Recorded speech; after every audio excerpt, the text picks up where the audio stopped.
அருட்பெருஞ்சோதி அருட்பெருஞ்சோதி தனிப்பெரும் கருணை அருட்பெருஞ்சோதி. கொல்லாமை அறம். இப்புத்தகத்தை பா. உதயகுமார் ஐயா அவர்கள் எழுதி வடலூர் பெருவழியில் பரிசாக கொடுத்தார்.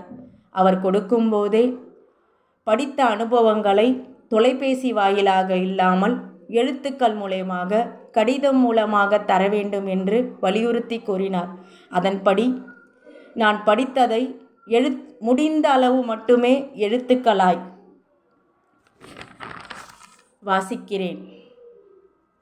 அருட்பெருஞ்சோதி தயவு வந்தனம். என்னை நன்றாக இறைவன் படைத்தனன். தன்னை நன்றாக தமிழ் செய்யுமாறே அதிகம் படித்திடாத நான் உலக அனுபவம் பெறுவதற்கு ஓதாது உணர்ந்திட ஒளியளித்து எனக்கே ஆதாரமாகிய அருட்பெரும் ஜோதி என்பது போல் ஐயாவின் கருணையால் நிறைவான தெளிவான விடயங்கள் தெரிந்து கொண்டேன் என்பதை விட உணர்ந்து கொண்டேன் என்பது உண்மை. இப்புத்தகம் கொல்லாமை அறம்.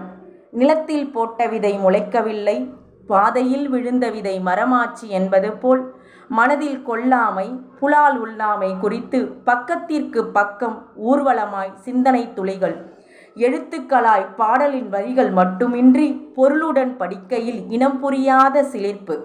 படிக்கும்போது ஏற்படும் உணர்வுகளை எல்லாம் எழுத்து வடிவம் கொடுத்து எழுத என்னால் முடியவில்லை. சிற்பத்தை செதுக்கி பாறையாகி போனேன். மரணத்தை தடுக்க மருத்துவம் தேடினேன். அருள் மருந்தாய் சன்மார்க்கம் கிடைத்தது. படிக்காமலேயே பட்டம் பெற்றேன் மரணத்தை வென்றவள் என்று. படித்ததிலும் எழுதுவதிலும் ஆர்வம் இருந்தாலும் செயல்படுத்த முடியவில்லை எங்களை போன்றவர்களால். உங்கள் எழுத்துக்கள் அறப்போராட்டம், ஆயுத போராட்டம் என்பது போல் எழுத்து போராட்டம், சிகரத்தை தொடும் எழுத்துக்கள். நான் முதலில் படித்தது மணிமேகலையும் வள்ளலாரும் என்ற பக்கம். என் சிந்தனைகளில் சாகா வரம் பெற்ற வரிகள். அதுபோல் தாய் மீது கொண்ட பாசவலை பட்டினத்தடிகள் வரிகள். இப்படி படிப்படியாக சொல்லிக்கொண்டே போகலாம். மனிதம் இருப்பதை மறந்து போன மனிதர்களிடம் கொல்லாமை அறம் எனக்கு கிடைத்த பரிசு. சன்மார்க்க நண்பர்கள் வாய்மையோடு வாய்த்தனர். எனக்கு நூல்களை அறிமுகம் செய்தனர், ஆட்களை படித்திட செய்தனர். அற்பரோடு அருகில் இருப்பவர் கற்களாக காலம் தள்ளுவர்.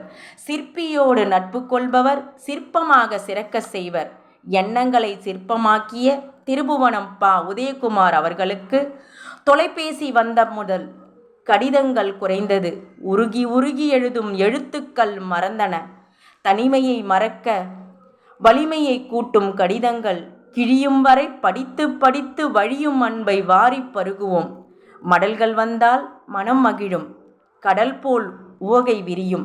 இனி கனவிலும் கடிதம் எழுத வாய்ப்பில்லை கைபேசி உலகில். இந்த அரிய வாய்ப்பை கொடுத்த நமது தெய்வமாகிய வள்ளல் பெருமானாருக்கும் பா. உதயகுமார் அவர்களுக்கும் சன்மார்க்கம் சார்பில் நன்றியுடன் வணக்கங்கள் ஆயிரம். அருட்பெருஞ்சோதி அருட்பெருஞ்சோதி தனிப்பெரும் கருணை அருட்பெருஞ்சோதி. நன்றி, வந்தனம்.